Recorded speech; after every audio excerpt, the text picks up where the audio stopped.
এটা total poetry শক্তির। আমার এত ভালো লাগে মানে কি বলবো মানে এই সেলিব্রেশন, এই যাপন আর এত সহজ বিষয়কে এত দুরূহ কবিতায় পরিণত করে পুরো ব্যাপারটা এই শক্তির পক্ষেই সম্ভব।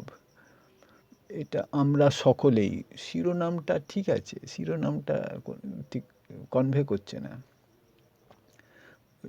সমস্ত সকালবেলা ধরে কারা আমাদের হারানো দিনের গল্প বলে গেল, এই লাইনটা মানে জীবনের ঘটনা প্রাত্যহিকতার অভিজ্ঞতাকে কিভাবে কবিতায় ট্রান্সফর্ম করতে হয়। যে বোধহয় কবি তো বিখ্যাত শক্তি, বা যে কোনো এক বড় কবি, তার তো ভক্ত থাকে, পাঠক থাকে, উটকো পাঠক হঠাৎ না বলে কয়ে এসে হাজির আর কি। সমস্ত সকালবেলা ধরে কারা আমাদের হারানো দিনের গল্প বলে গেল।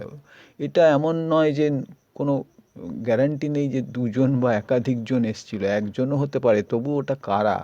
আবার একাধিকজনও হতে পারে। আমরা বন্ধুবান্ধব মিলে, আমি তো সজলকে নিয়ে গেছিলাম এজরা স্কোয়াডে, এজরা ওয়ার্ডে, হসপিটালে বিনয় মজুমদারের সঙ্গে দেখা করতে। আমার এক বন্ধু বলেছে, সৌরভ, যে ওটা প্লিজ বলুন, কিন্তু ওটা বোধহয় আমার তৎকালীন ডায়েরিতে কিছু লেখা থাকতে পারে, কিন্তু এখন আমার প্রায় কিছু মনে নেই যে এক্স্যাক্টলি কী কী কথা হয়েছিল। খুবই আনফর্চুনেট।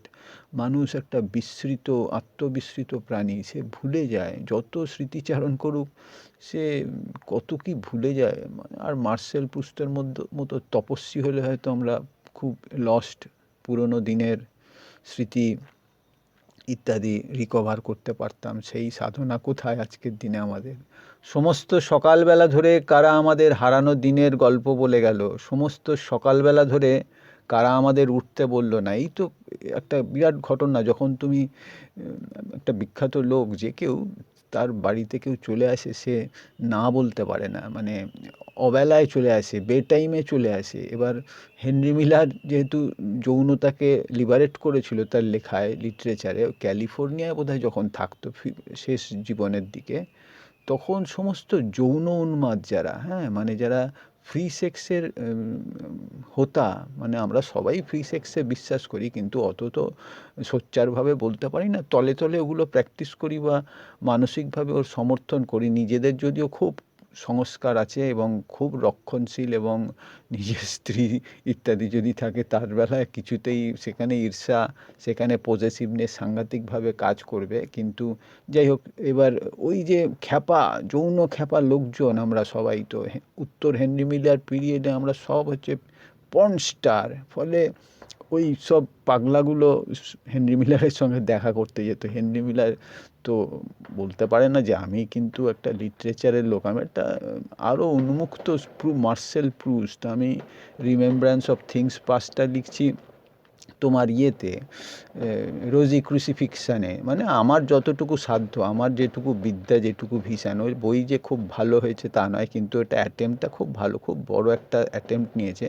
এবং সেক্সাস আমি পড়ে পড়ে দেখেছি রীতিমতো অখাদ্য লেখা, কিছুই পারেনি ও। ডস্টয়েভস্কি, প্রুস্ট কাউকেই ইনকর্পোরেট বা তার উত্তর যুগে ঢুকতে পারেনি। কিন্তু প্রথম পড়ে যে আমার অভিজ্ঞতা হয়েছিল হেনরি মিলারের সেক্সাস পড়ে, মানে এতই বড় ইম্প্যাক্ট বোধহয় খুব কম বইয়ের ক্ষেত্রে আমার হয়েছে, মানে এক্সেপ্ট ডস্টয়েভস্কি বা কারুর। হ্যাঁ, যেহেতু ওটা পর্নোগ্রাফিক্যালি টেরিফিক বই একটা, মানে ইনইমিটেবল, এবং এমন এমন পর্নোগ্রাফিক সিচুয়েশানস আছে, ওটা নিজের জীবনেও ঘটেছে, এবং ওর সেটার রূপায়ণটা এত সুন্দর যে কোন বিশ্ব সাহিত্যে আর কোথাও নেই মনে হয়।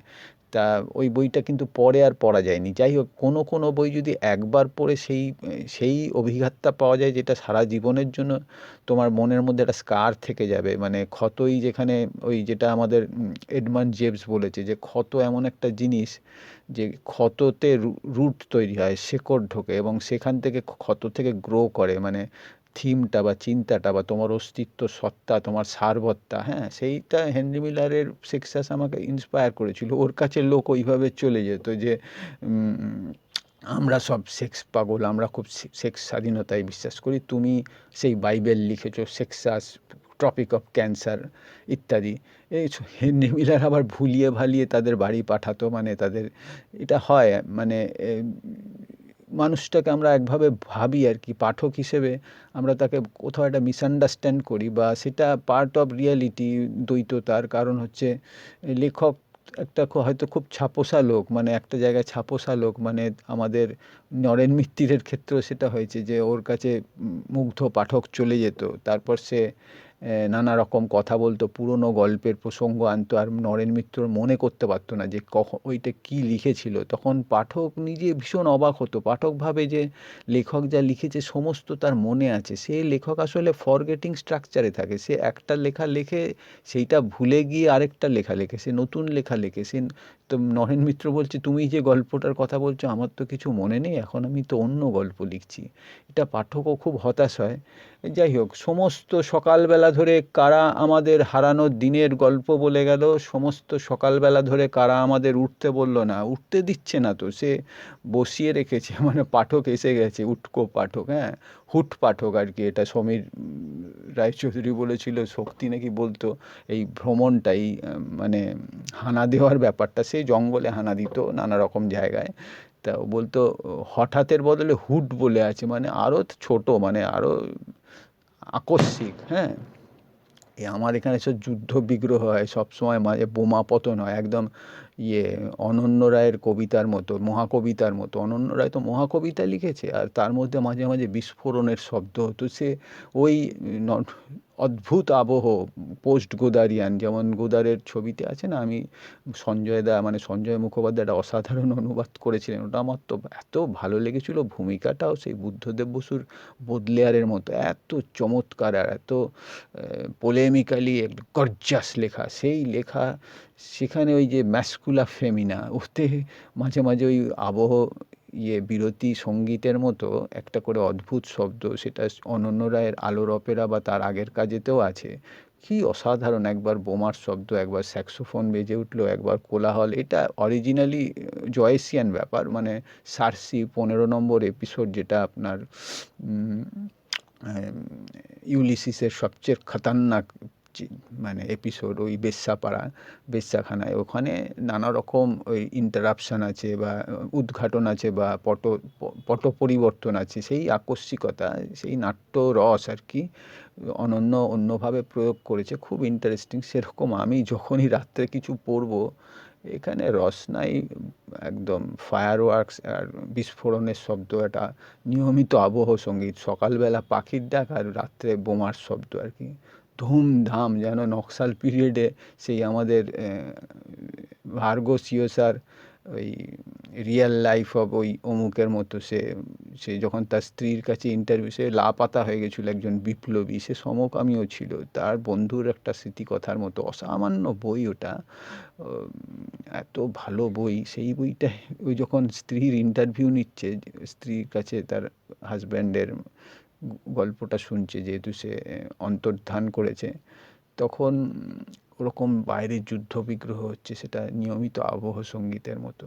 সমস্ত সকালবেলা ধরে কারা আমাদের হারানো দিনের গল্প বলে গেল, সমস্ত সকালবেলা ধরে কারা আমাদের উঠতে বলল না, কেবল বলল বসে বসে শোনো তোমরা। মানে কফিনে পেরেক পুঁতে দিয়েছে, বসে গেছে, মানে ক্রুসিফিক্স করে দিয়েছে তাকে, কবিকে। তোমাদের সেই দিনগুলি যা তোমরা পিছনে ফেলে রেখে এসেছিলে তা কেউ কুড়িয়ে নেয়নি আর। এই যে কুড়িয়ে নেয়নি আর, তো আমাদের পুরনো দিনগুলি, তো কৃত্তিবাস গোষ্ঠীর গল্প, তাদের অভিযানের, তাদের অ্যাডভেঞ্চার, তাদের আন্দোলনের গল্প। এরপর কেউ কুড়িয়ে নেয়নি, কুড়িয়ে নেবে কি করে? তারপর তো ক্ষুধার্ত আন্দোলন হয়ে গেল, পুরো ডাইমেনশনটা বদলে গেল। ও কেউ কুড়িয়ে নেয়নি, ও পড়েই রয়েছে, মানে কৃত্তিবাসের সেই বুর্জোয়া আত্ম আবিষ্কারের গল্প আর কি, স্বীকারোক্তির গল্প। তুমি টাকা হারিয়েছো, পেছন থেকে কুড়িয়ে নেয় অনেকে। ন্যাচারালি টাকা এমন একটা জিনিস, টাকা যার হাতে যখন আছে, সে তখন সে সে তার পোটেনশিয়ালটা এনজয় করবে। টাকার কোনো মালিকানা নেই, টাকায় অনেকে টাকায় সই করে, অমুক করে, হিসাব লিখে রাখে, কিন্তু টাকায় সই করলে ওই সইয়ের কোনো দাম নেই, ওতে মালিকানা হয় না। টাকা একটা ফ্রি থিং, হ্যাঁ। টাকা সোনা নয় যে সোনা আমার কাছে আছে আমি ওটা বিক্রি করব। টাকা সোনার থেকেও এই তো গ্রুন্ডিসে কার্ল মার্কস দেখিয়েছে, মজা আছে। গ্রুন্ডিস নিয়ে একদিন বসবো আমি, দারুণ অশিক্ষিত একজন মার্কস বেত্তা আর কি, পাগলা, সে হবে একদিন। তুমি টাকা হারিয়ে এসো, পিছন থেকে কুড়িয়ে নেয় অনেকে। পথ হারিয়ে এসো তুমি, সেই পথেই সারিবদ্ধ পথিক চলেছে। স্বভাবতই আমরা তো পথ খুঁজি, খুঁজতে খুঁজতে নিজেই বিপথগামী হয়ে যাই। সেই লস্ট পথ সে আরেকজন সারিবদ্ধ পথিক চলেছে। তো আমি কবিতা লিখছি মানে তো তার আগে কত লোক কবিতা লিখে সেই পথ তৈরি করেছে, আমি সেই সারিবদ্ধ পথিকের মধ্যে একজন। মানে সে মক্কায় যাচ্ছি আমি, হ্যাঁ, এবার কবিতা লিখবো বলে, সে মকসদ হাসিল হবে বলে, হ্যাঁ। মৃত দেহ ফেলে রেখে এসো তুমি, শকুন শৃগালে ভোগ করেছে মাংস। এইটা একটা অন্য অ্যানাক্রনির মধ্যে শক্তি ঢুকছে। এটা লিটারালি না ধরতেও পারো তুমি, কারণ মৃতদেহ আর ফেলে আসার কোনো গল্প নেই। যদিও কোভিড পরিস্থিতিতে উত্তরপ্রদেশ অমুক তমুক জায়গায় ডেড বডি তো সব ব্রিজ থেকে ফেলে দিয়েছে, ভেসে ভেসে চলে এসছে, সে গল্পের শেষ নেই। একবার যেটা মানে ইতিহাস তার পুনরাবৃত্তি করে, সে মস্করা করে। সেই অর্থে মৃতদেহ ফেলে এসে তুমি শকুন শৃগাল ভোগ করেছে মাংস, এটা তো এখনও প্রাসঙ্গিক। যদিও শক্তি সেটা দেখেও নি যে কোভিডে কী কাণ্ড হয়েছে। সে বিভিন্ন অন্য দেশে, অন্য প্রদেশের নদীর চড়ায় এসে ডেড বডিগুলো ভেসে উঠছে। মৃতদেহ ফেলে রেখে এসো তুমি, শকুন শৃগালে ভোগ করেছে মাংস। আসলে এই পংক্তিটার আমি একটা অন্য স্পন্টেনিয়াস তোমার রূপক মানে এইটা করতে পারি যে মৃতদেহ মানে কার্কাস, যেটা সন্দীপন বলতো খাওয়া মরি, হ্যাঁ। এবার হচ্ছে খাওয়া মরি যদিও বাঘে যখন খেয়ে যায়, সে মানুষ হোক জন্তু হোক, মানুষকেও অনেক সময় খেয়ে যায়। মানুষেরও আবার একটা পার্টিকুলার অংশ খায়, স্টামাকটা খায়, যেটা না মানে ওরা বাঘ খুব ভালোবাসে আর কি, বোনলেস থিং ভালোবাসে। যে তোমার হরিণ খেলে তার পাছা থেকে খেতে শুরু করে, ওখানে দাবনায় ভালো মাংস থাকে, তো হাড্ডি ফাড্ডি যাতে দাঁতে ফাতে না লাগে, সে বাঘ ওইভাবে খায়। মৃতদেহ ফেলে রেখে এসো তুমি, শকুন শৃগালে ভোগ করেছে মাংস। শকুন শৃগাল হচ্ছে ওই যে না হয় তুমিই লেখো একটি কবিতা, ওই অজর অক্ষম অক্ষর আর কি, সে তো কবি নয়, হ্যাঁ। ফলে কৃমি কীট ঘেটে আরও কিছু 2-5 হাজার টাকা এক্সট্রা ইনকাম হয়। সেই হচ্ছে শকুন শৃগাল। মৃতদেহ ফেলে রেখে এসো মানে তুমি তোমার লেখা, তোমার পোস্টুমাস রাইটিং ফেলে চলে যাও, ও শকুন শৃগাল সে মাংস মানে সে ভোগ করবে, সে ভোগ তো করবে না, নয় ছয় করবে। দরজা খুলে রেখে এসো তুমি, ত্রস্ত মেয়ে মানুষ নিয়েছে পিতলের বাসন। এই আমি নিজের চোখে দেখেছি বা আমার অভিজ্ঞতার মধ্যে আছে। মানুষ ক্রেপ্টোমেনিয়া হয়, মেয়েদের একটা আলাদা ধরনের থাকে, এবং ভালো মেয়েদেরও, এবং আমার খুব নিকটাত্মীয়কেও আমি দেখেছি যে যে কোনো কারণে সে কিছু একটু তার হাত টান থাকে আর কি, হাত টান। আরে মানুষ তো বেসিক্যালি চোর, মানে চুরি তো একটা, আমি অপরাধী অর্থে বলছি না, চুরি অপরাধী তো, অপরাধ তো বটেই। মানে চোরের মন বোচকায় এইসব আমরা বলি, আমরা চোরা, গোটা ব্যাপারটা আমাদের চোরা আছে। একটা মেয়ের দিকেও আমরা চোরা দৃষ্টিতে তাকাই, মানে কোনোটাই আমরা স্ট্রেট ফরওয়ার্ড নয়, হালকা অবলিক আছে কেসটা আর কি, হ্যাঁ।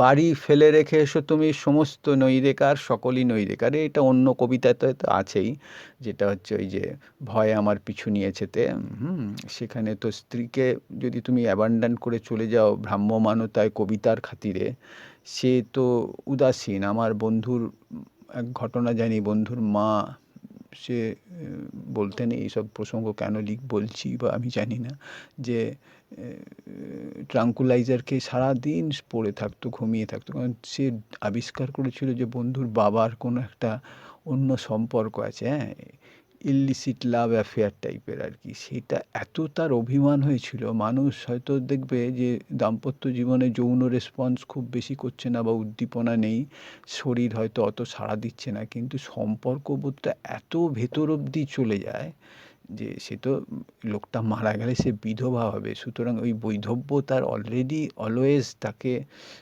গ্রাস করে রেখেছে। আগে তো সে সতীদাহ হতো, অনেকে বলে, এবং ওইটা আমার আপত্তিকরও লেগেছে যে বোধহয় আমাদের শিবনাথ শাস্ত্রী পর্যন্ত বলেছে যে অনেকে নাকি স্বেচ্ছায় আগুনে পুড়ে মারা যেত। এটা আমি ঠিক বিশ্বাস করি না, যদিও শিবনাথ অকারণে বলার লোক নয়, কিন্তু আমার মনে হয় ও বলেছে যে একটা ইমপ্রেশন মানুষের ওপর একটা মানে নিজের একটা অভিমানী ভঙ্গি দেখাবার জন্য অনেকে ওই পথে যায়। আমার মনে হয় না যে কোনো মেয়ে, কোনো মহিলা কোনো দিন স্বেচ্ছায় ওই আত্মদান করেছে। মানে সতীদাহ প্রথা আমি যতদূর বুঝেছি যে জোর করে করানো হতো এবং সেটাটা এমন একটা ভয়াবহ রূপে সে বাজনা বাজিয়ে ইত্যাদি করে শঙ্খধ্বনি টনি করে ওকে আচ্ছন্ন করে তার আগে ড্রাগ ফ্রাগও খাইয়ে দিত আশা করা যায়। তারপর তাকে ওই মানে চিতায় চড়ানো। এখনও আমি যখন ভাবি, আমি ভাবি এর থেকে খারাপ কিছু কোনো একটা এথনিক প্রজাতি এটা কী করে প্র্যাকটিস করেছে। মানে আজও আমার কাছে এটা অ্যাবসলিউটলি আনঅ্যাকসেপ্টেবল। মানে কোনো অর্থেই, যদিও এটা প্রকারান্তরে এই ধরনের জিনিস কমল কুমার অমিয়ভূষণ সমর্থন পর্যন্ত করেছেন তীর্যকভাবে, সেটা ভয়াবহ। কারণ মানুষ এমন একটা সময় নিজের অবস্থানটাই ভুলে যায় যে এটা যে 100% রেফিউটেবল একটা থিং, যার জন্য দেরিদা পর্যন্ত বলছেন না যে কিয়েরকেগার্ডও ক্ষমা পেতে পারে না, যেহেতু সে কোনো ফর্মে অ্যাব্রাহামের এই পদক্ষেপটাকে সমর্থন বা এলুসিডেট করছে। ফলে দরজা খুলে রেখে এসো তুমি, ত্রস্ত মেয়ে মানুষ নিয়েছে পিতলের বাসন, এটা আমার দেখা। বাড়ি ফেলে রেখে এসো তুমি, সমস্ত নৈরেকার সকলই নৈরেকার। তুমি ছেঁড়া জামা দিয়েছ ফেলে, ভাঙা লণ্ঠন, পুরনো কাগজ, চিঠিপত্র, গাছের পাতা সবই কুড়িয়ে নেবার জন্য কেউ।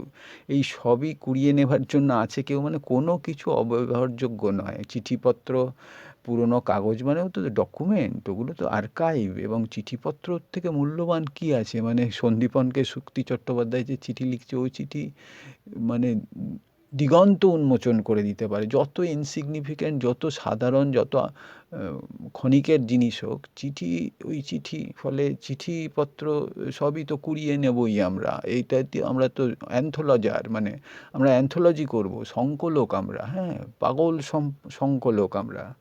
তোমাদের সেই হারানো দিনগুলি কুড়িয়ে পাবে না তোমরা আর। স্বভাবতই যা হারিয়ে গেছে তাকে কোনোভাবে আর রিক্যাপচার করা যায় না, সে হারিয়ে গেছে।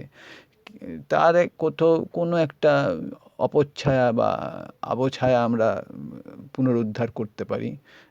যেমন মূর্তি আমরা পুনরুদ্ধার করি মাটির তলা থেকে খুঁড়ে, আর্কিওলজি। তারপর তারও হাত ভেঙে যায়, নাক তো থাকেই না, তার সমস্ত ফিচার্স একদম নষ্ট হয়ে যায়, একটু ভগ্নাংশ। সেটাই আমরা ভিনাসের মতো, হাত নেই, হ্যাঁ, সেই ভিনাসই তাকেই পূর্ণাঙ্গ ভাবি যে হাতহীন। হ্যাঁ, তোমরা যত যাবে ততই যাবে মৃত্যুর দিকে, বোঝাবে সকলে ওই তো জীবন, ওই তো পূর্ণতা, ওই তো সর্বাঙ্গীন সর্বাবয়ব, ওই তো যাকে বলে সমাজ, ধর্ম, সাহিত্য, ধ্যান, পরমার্থ, বিষাদ। সমস্ত সকালবেলা ধরে কারা আমাদের হারানো দিনের গল্প বলে গেল। তারা কোথা থেকে পেয়েছে বলে গেল না, স্বীকার করলো না তারা পথ থেকে চুরি করেছে কিনা আমাদের সেই হারানো স্বপ্নগুলি, স্মৃতিগুলি। এই পথ থেকে চুরি করেছে কিনা, এই চুরি প্রসঙ্গটা ভীষণ ইম্পর্টেন্ট। মানে আমরা আসলে তো জাসুস, হ্যাঁ, সাহিত্যের জাসুস। আমরা খুঁজে খুঁজে ভেতর থেকে দরকার হলে চুরিও করি। চুরি একটা অন্য দিক থেকে খুব পবিত্র, একটা খুব অ্যাডভেঞ্চারাস এবং একটা রিসার্চ ওয়ার্ক ইটসেলফ, এক ধরনের রসার্চ যাকে বলে, রসার্চ দু তাপ্যের দু। রিসার্চ মানে সার্চ ইটসেলফ এক কাইন্ড অফ আ চুরি আর কি। হ্যাঁ, তারা আমাদের বলে গেল হারানো দিনের সেই অনুপম স্বপ্নগুলি, স্মৃতিগুলি আমরা অনুভব করলাম আবার, সেই সব হারানো গল্প যা আমরা তাবৎকাল হারিয়ে এসেছি। এটা কন্টিনিউয়াস প্রসেস। এই কবিতাটা শেষ হলো না, একটু ছোট করব বলে এখানেই শেষ করছি। এবার যা আমরা এতাবৎকাল হারিয়ে এসেছি, এই লাইন শক্তি ছাড়া কে লিখবে? কেউ লিখতে পারবে না। এতাবৎকাল মানে এটা কন্টিনিউয়াসলি আমরা হারাচ্ছি, মানে অবিশ্রামভাবে হারিয়ে চলেছি। মানে একটা জিনিস আমাদের কাছে আসছে, মানে গাড়ির মতো একটা ধাবমান, সামনের দৃশ্য উইন্ডস্ক্রিনে ভেসে উঠছে, আর পাশ থেকে যেটা চলে যাচ্ছে সেটা ফর এভার চলে যাচ্ছে। এই তাবৎকাল হারিয়ে এসেছি। আমরা অনুভব করলাম আবার সেই সব হারানো গল্প যা আমরা এতাবৎকাল হারিয়ে এসেছি বনে প্রান্তরে, পুরনো খাতায়, স্লেটে, রাস্তলায়, নদী সমুদ্রে, বেলাভূমিতে, পথে, ডালে ডালে, টকি হাউসে, হারিয়ে এসেছি স্টেশনে, খেয়াঘাটে, কলকাতায়, গ্রামে গ্রামে, কারুর চুলে, কারুর মুখে, কারুর চোখে, কারুর অঙ্গীকারে। হারিয়ে এসেছি ফিরে পাবো না জেনে কখনো, আর কখনো ফিরে পাবো না সেই সব দিন, যা ঝড় বৃষ্টি রৌদ্রে হেমন্তে ভরা। এই যে কি মজা, মানে শক্তি এত ব্যাপ্তিটা বাড়িয়ে দেয় আচমকা কতগুলো মানে উদাহরণ পরম্পরা দিয়ে। এই তাবৎকাল হারিয়ে এসেছি বনে প্রান্তরে। ন্যাচারালি শক্তি যেহেতু একটা ভ্রাম্যমান, একটা পর্যটনশীল, ও শহরে বেঁধে রাখার মতো ওকে কারোর ক্ষমতা নেই। ও বারবার চলে যাবে শহরের বাইরে। এই আমাদের বিভূতিভূষণের মতো, সে মানে মানিক বন্দ্যোপাধ্যায় এরা আর যায়নি, কিন্তু বিভূতিভূষণ বারবার সে জঙ্গলের টানে অমুকের টানে, তাদের একটা অন্য, তারা মানে নাবিক, হ্যাঁ, তারা জঙ্গলের নাবিক, তারা সমুদ্রে পাড়ি দেওয়ার মতো। আমাদের জোসেফ কনরাড বা ওই হারম্যান মেলভিলের মতো, মানে এক জঙ্গল, মানে ওরা ছিল সমুদ্রের মানে কাণ্ডারি। আর এরা সেরকম মানে ভয়ঙ্কর, এদের একটা ভ্রাম্যমানতা বা যাযাবর যেন। হ্যাঁ, হারিয়ে এসেছি বনে প্রান্তরে পুরনো খাতায় স্লেটে রাস্তলায়। এই যে আমরা তাবৎকাল হারিয়ে এসেছি, মানে লিখলেও তো জিনিসটা লস্ট হয়ে যায়। যতক্ষণ তুমি না লিখছো ততক্ষণ তোমার মনে থাকছে, তুমি ওটা ক্যারি করছো এবং তুমি তার মধ্যে ভেতরে দগ্ধাচ্ছ। কিন্তু যখনই খাতায় লিপিবদ্ধ করলে তখনই তোমার হয়ে গেল যে ওটা হারিয়ে গেল। মানে ওটা তোমার সঙ্গে তোমার যে মানে তোমার ভেতরে যে এমব্রায়োনিক, ও ভেতর থেকে তোমার পেটে লাথি মারছিল, সে চলে গেল তোমার অন্য, মানে সে তার এমব্রায়োনিক মানে তার উম্বেলিক্যাল কর্ডটা ছিঁড়ে গেল আর কি। লেখার পরেই সে বিযুক্ত হয়ে গেল তোমার থেকে। হারিয়ে এসেছি খাতায় স্লেটে রাস্তলায়, নদী সমুদ্রে বেলাভূমিতে পথে ডালে ডালে টকি হাউসে। এরকম কোনো দরকার নেই যে নদী সমুদ্রে, সে লিটারালি সে সমুদ্রে পাড়ি দিয়েছে কিনা। আমরা প্রত্যেকেই হচ্ছে কলম্বাস, আমরা প্রত্যেকেই রবিনসন ক্রুসো। আমরা কোথাও সমুদ্রে যাই বা দ্বীপে গিয়ে উঠি বা না উঠি, দ্বীপে বারুদ জমাই বা একা সারভাইভ করি, বা একটি মানে দ্বীপকন্যা, একটি জলকন্যা বা পাতাল কুমারী, তার সঙ্গে আমাদের রমণ সম্পর্ক হোক না হোক, আমরা প্রত্যেকেই হচ্ছে নাবিক। তারপর এমনকি জলদস্যু আমরা, হ্যাঁ, আমরা তাতার, আমরা মানে প্রত্যেকের মধ্যে সেই প্যাশনগুলো আছে, মানে ভয়ঙ্কর নিয়মের বাইরে, ডোমেস্টিসিটির বাইরে চলে যাওয়ার যে প্যাশন, সেটা সবসময় হয়তো আমরা কার্যত করতে পারি না। যার জন্য ভাস্কর একটা কবিতায় লিখেছে, খুবই নাইভ উক্তি কিন্তু খুব নির্জন এবং দুঃখী উক্তি। উক্তির মধ্যে দুঃখ থাকলেই তার নাইভিটি হোক আর না হোক, তার মধ্যে একটা সত্য, তার মধ্যে একটা ঐতিহাসিকতা থেকে যায়। সে বলেছে আমরাও পাহাড়ে সমুদ্রে যেতে চেয়েছিলাম। আসলে সুনীল যেহেতু আমাদের একটা বাংলা কবিতার সাহিত্যের অ্যাম্বাসাডার হয়ে গেছিলেন, বিভিন্ন জায়গায় ওই প্রতিনিধিত্ব করতে যেতেন আর কি। হ্যাঁ, বেলজিয়ামের কবিতা সভা ইত্যাদি। ও তো সিরিজ লিখতো তোমার আমাদের দেশ পত্রিকাগুলো, তো আমরা পড়তাম, মন দিয়ে পড়তাম, এবং আমরা ভীষণ ওখানে আমরা আমাদের নিজস্ব যে চড়ইবেতি চাপা প্রচ্ছন্ন, সেগুলো আমরা ওর মধ্যে দিয়ে আবিষ্কার করতাম। আমরা হয়তো ওখানে যেতে পারবো না, যেতে চাইও তা নয়, যে যাওয়ার সাহসও নেই, হয়তো সুযোগও পেলে হয়তো যাব না, কিন্তু তবু সে যে এরকম একটা সাংঘাতিক সাংঘাতিক সে একটা জগৎ আমাদের সামনে তুলে ধরছে, সেই প্ররোচনা, সেই প্রলোভন, হ্যাঁ, সেই নস্টালজিয়া। ওই হারিয়ে এসেছি বনে প্রান্তরে পুরনো খাতায় স্লেটে রাস্তলা। এই বনে প্রান্তরে যে একটা মানে আরণ্যক পটভূমি, একটা দূরত্ব, তাকে হঠাৎ সে একটা বিগ ক্লোজ আপে একটা সামনে নিয়ে চলে এলো। মানে একটা লং শট থেকে একদম বিগ ক্লোজ আপ, একদম ইন্টিমেট, যে পুরনো খাতায়, যে খাতাই ইটসেলফ হয়তো হারিয়ে গেছে। তো শক্তি তো এরকম ঘটনা শুনেছি আমরা, যেটা খুবই দুঃখজনক বায়োগ্রাফিক্যালিও এবং বাংলা কবিতার ইতিহাসেও, যে ওটা মলয়দা আমাকে কনফার্ম করেছিলেন। তার আগে তো আমি জানতাম ঘটনাটা, যে শক্তি তন্ময় দত্তের কবিতার খাতাই হারিয়ে ফেলেছিলেন বোধহয় ট্যাক্সিতে বা কোথাও। এই তো সন্দীপনেরও কিছু পাণ্ডুলিপি ওইভাবে খোয়া গেছে। এসব মদ্যপ তো এরা, মানে মদ্যপের স্বভাবতই জিনিস হারায়। শুধু মানে ছাতা হারায় না, নিটসের যেমন আছে, বোধহয় কোথাও নোট লিখেছিলেন ওটা নিয়ে, তোমার কি বলে, মিশেল ফুকো একটু এলুসিডেটও করেছেন যে I have forgotten my umbrella. এটা মিশেল ফুকো অথবা দেরিদার লেখাতে, দেরিদার বোধহয় ইয়েতে আছে, স্পার্সে বোধহয় আছে। যাই হোক, ওই যে একটা ছোট্ট টাইনি থিং, যেটা একদম ফ্রয়েডিয়ান থিং একটা, মানে সেটা একটা লিবিডিনাল মোটিভ আর কি, মানে তোমার অলমোস্ট ইয়ের মতো, যেটা তোমার সুহাসিনীর পমেটামে চন্দন কাঠ একটা চুরি করেছিল লখাই, ওটা আমার সবসময় মনে হয় ওর বাবা, যেহেতু ও বাবাকে কখনো দেখেনি, একটা এক অর্থে সে মানে বেজন্মা, হ্যাঁ, ব্রাহ্মণের ঔরসে, ওর বাবার লিঙ্গের প্রতিরূপ একটা ফ্যালিক, একটা যেহেতু সুরভিত, বাবার লিঙ্গ যেন সুরভিত, সেই ওইটাকে ও নিজে শুঁকতো মাঝে মাঝে। এবং ও যদিও একটা ভয়ঙ্কর মানে দুর্গন্ধেরই পরিবেশে থাকতো, কারণ তার তো কোনো মানে সে তো খুব গরিব ইত্যাদি, একটা নেংটি মাত্র পড়ে থাকতো। ওই হারিয়ে এসেছি, হারিয়ে এসেছি, হ্যাঁ, স্লেটে, রাসতলায়, রাসতলায় তো হারাবোই আমরা ছোটোবেলায়, যেখানে আমরা ঘুরেছি ইত্যাদি, নদীর সমুদ্রে, বেলাভূমিতে, পথে, ডালে ডালে, টকি হাউসে, টকি হাউসে হতে পারে, কফি হাউসেও হতে পারে, না না মানে সিনেমা হলে তো বটেই, হ্যাঁ, আমরা প্রেক্ষাগৃহে কত অন্ধকারে কত আমরা কারচুপি করেছি, কত যৌন আচরণ করেছি, কত অন্তরঙ্গ মুহূর্ত কাটিয়েছি। এবার তোমার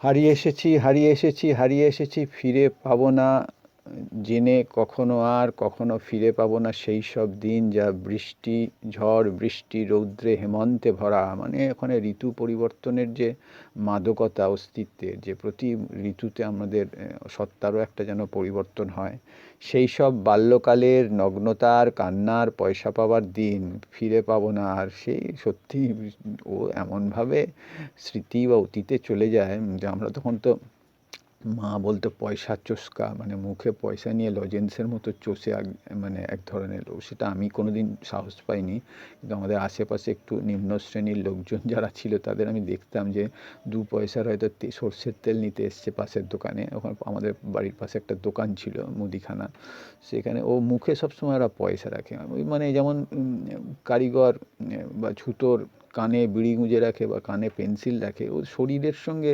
ইনস্ট্রুমেন্টালের একটা খুব অদ্ভুত অ্যাটাচমেন্ট, সেরকম পয়সা মুখে রেখে দেয় আর কি, মুখে চষে পয়সা।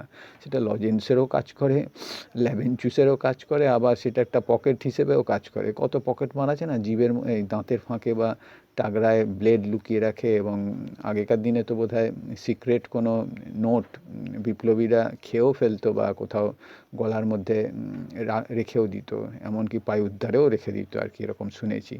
সেই সব বাল্যকালের নগ্নতা আর কান্নার, পয়সা পাবার দিন ফিরে পাবো না আর, ফিরে পাবো না আর, কাগজের নৌকা ভাসাবার দিন, উঠানের ক্ষণিক সমুদ্রের কলরলে।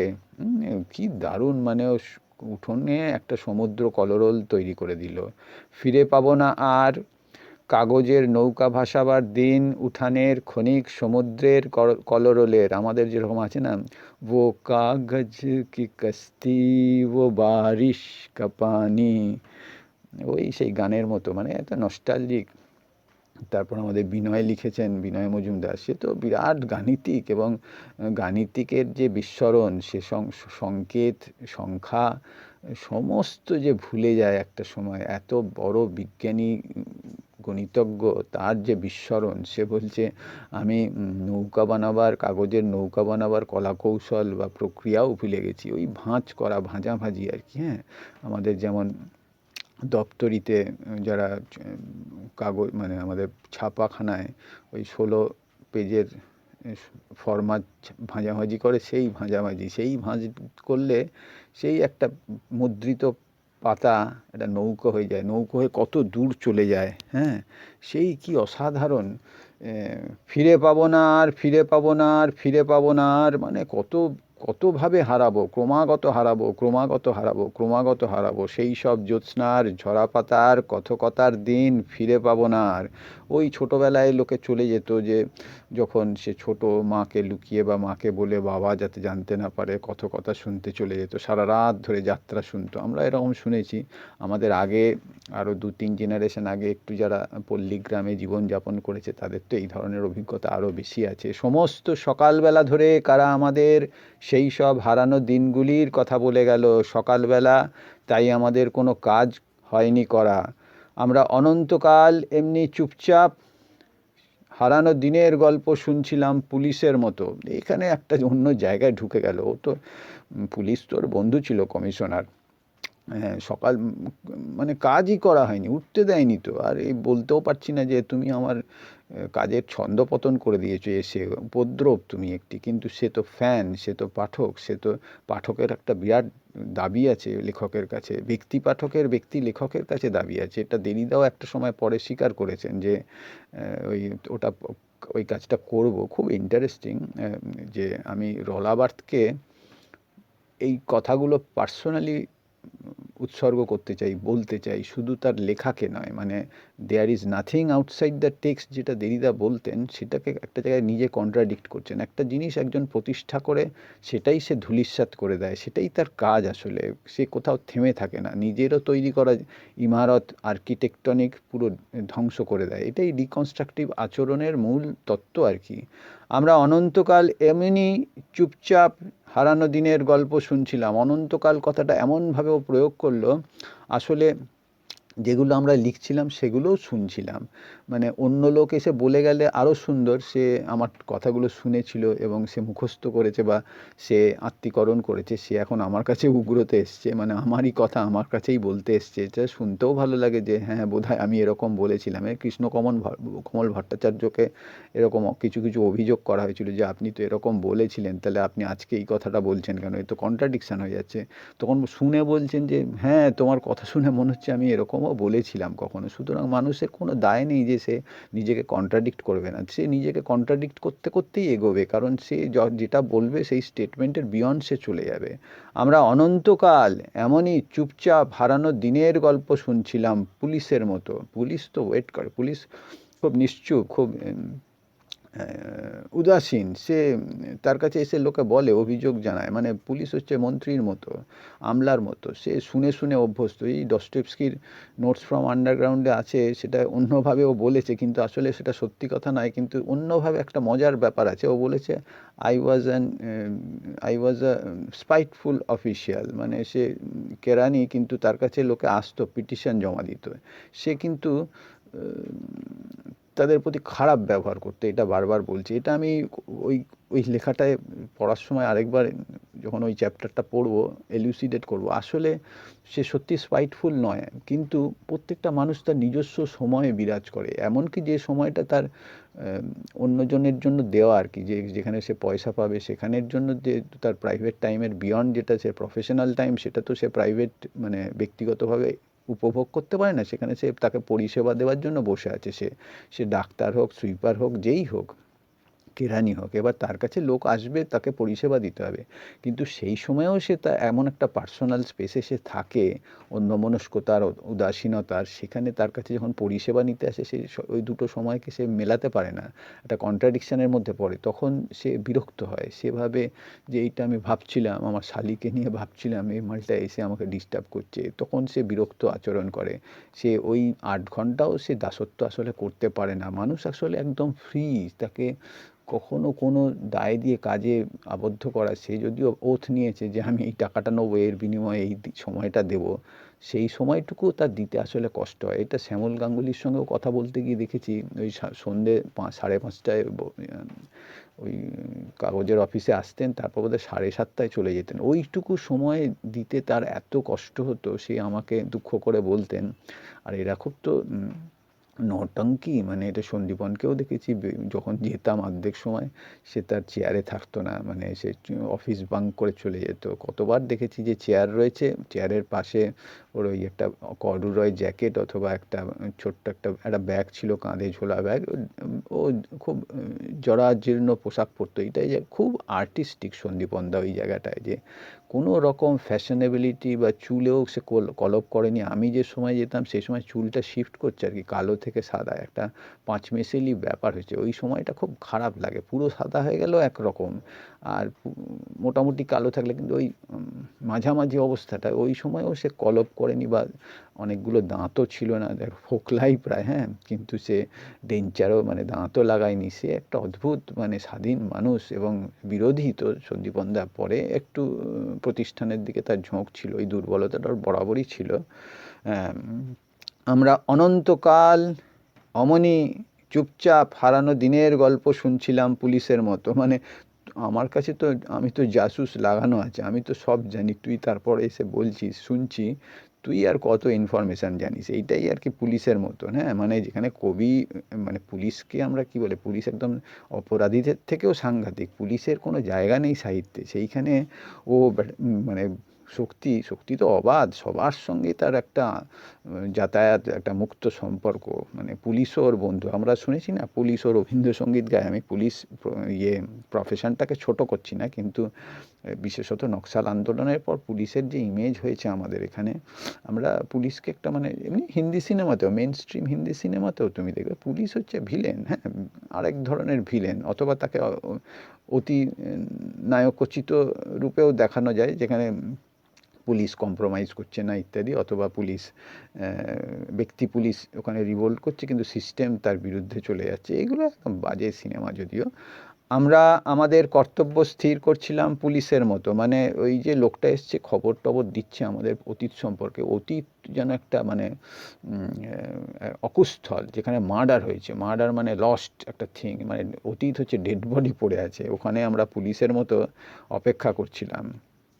আমরা কর্তব্য স্থির করছিলাম পুলিশের মতো, আমরা ভাবছিলাম সেই সব হারানো দিনগুলি ফিরে পাবার জন্য লাকি মিতাকে পাঠিয়ে দেখবো একবার। এইটা হচ্ছে বড় শক্তির বিরাট গুণ, যে লাকি মিতা বোধহয় ল্যাব্রাডর একটা কুকুর আর কি, বা সে সে ওই ওই মানে আমরা যেমন ওদের স্নিফার ডগ আর কি, সবাই জানে, শোঁকে, হ্যাঁ, গন্ধ শোঁকে, সে ঠিক ওই যেখানে মোড়া মানে খুন করে তার বডি বা তার তোমার যে অস্ত্রে মেরেছো সেগুলো পুঁতে রেখেছে, সে ঠিক গন্ধ শুকে শুকে সেখানে ওই লাকি মিতাকে পাঠিয়ে দেবে। কারণ এই লাকি মিতা হচ্ছে রিমেম্ব্রান্স অফ থিংস পাস্টের সেই প্রুস্ট, যে কফিতে একটা বিস্কুট না পাউরুটি চুবিয়েছে, তারপরেই তার স্মৃতি ফিরে এসছে, ওই রকম সে কুকুরের স্মৃতি আর কি। মানে সেলিনেও আছে যে কুকুরের স্মৃতি, মানে সে মৃত্যুর পরও যেন তার স্মৃতি তার উত্তর দিকে ধাবিত হচ্ছে।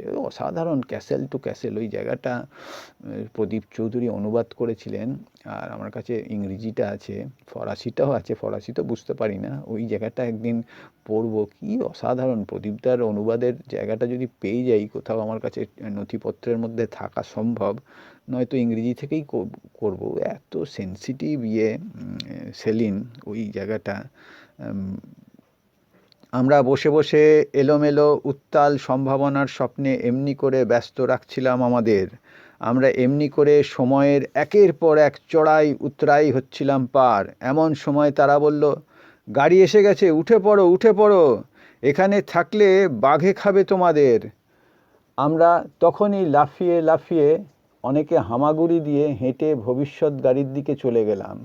আমরা সকলেই এখানে বাঘের জিহ্বা এড়িয়ে গিয়ে ওখানে বাঘের জিহ্বার দিকে চলে গেলাম। এই উপসংহারের স্পেসটা এত মারাত্মক যে হঠাৎই কেউ বলল, উঠে পড়ো, উঠে পড়ো, গাড়ি এসে গেছে। এটা অনেকটা আমাদের অসাধারণ একটা কবিতা, যদিও ওটা খুব কালারফুল, আর ওটা চিত্র কবিতার মতো একটা ভ্রাম্যমান, ওই অচিন্ত্য সেনগুপ্তর কবিতা আছে কোথায়, সেই দেশভাগ নিয়ে মানে চলে আসছে উদ্বাস্তু বোধহয় কবিতাটার নাম। এই ঠিক ওই রকমই তার সুরে লেখা আর কি এই জায়গাটা। তাতে কিছু যায় আসে না। শক্তির কবিতার কোনো ইয়ে নেই, মানে চারা নেই, ওর কোনো বিকল্প নেই। শক্তি তো যাপন কবিতা লেখে, অচিন্ত্য সেনগুপ্ত বুদ্ধি দিয়ে কবিতা লিখেছে, ওর মধ্যে কোনো রিয়াল পার্সোনাল টাচ নেই, সেই স্পন্দন নেই, সেই ইডিওসিনক্রেসি নেই।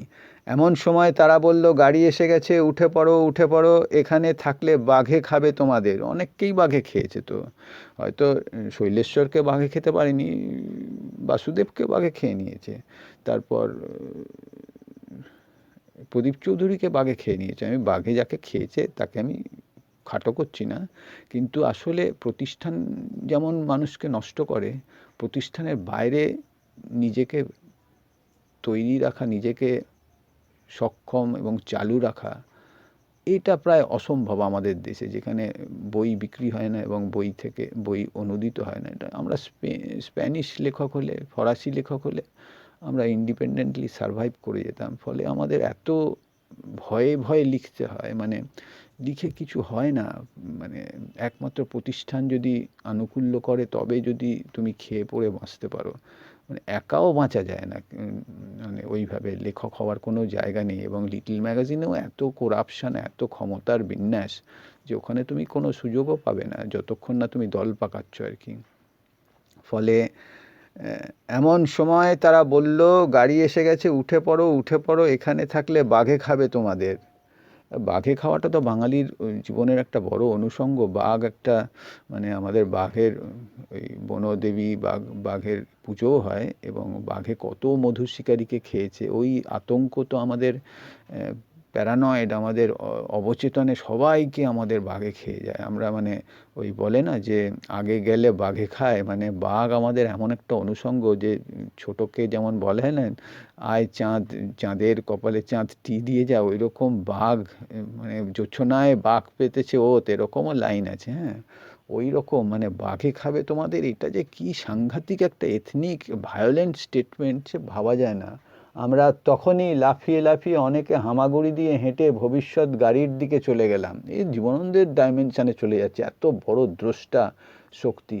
আর অনেকে হামাগুড়ি দিয়ে, সবাই তো পয়দালে যেতে পারে না, তাদের সেই ক্ষমতা নেই, মানে অযোগ্য লোকও তার মধ্যে ঢুকে পড়ে। হ্যাঁ, ওই ভবিষ্যৎ গাড়ির দিকে চলে গেলাম আমরা সকলেই, এখানে বাঘের জিহ্বা এড়িয়ে গিয়ে ওখানে বাঘের জিহ্বার দিকে চলে গেলাম। প্রতিষ্ঠানই খেয়ে ফেললো আমাদের। এই কত সাংঘাতিক একটা কবিতার নিষ্পত্তি করলো সে, সিদ্ধান্তে এলো, বাঘে খেয়ে গেল আমাদের। আমরা লিখি মানে আমরা ওই খাওয়া মরি, আমাদের কার্কাস পড়ে থাকে, আমাদের বাঘে খেয়ে যায়। বাঘ ওই সেই পরম বই যে আমাদের খেয়ে যাবে সবসময়।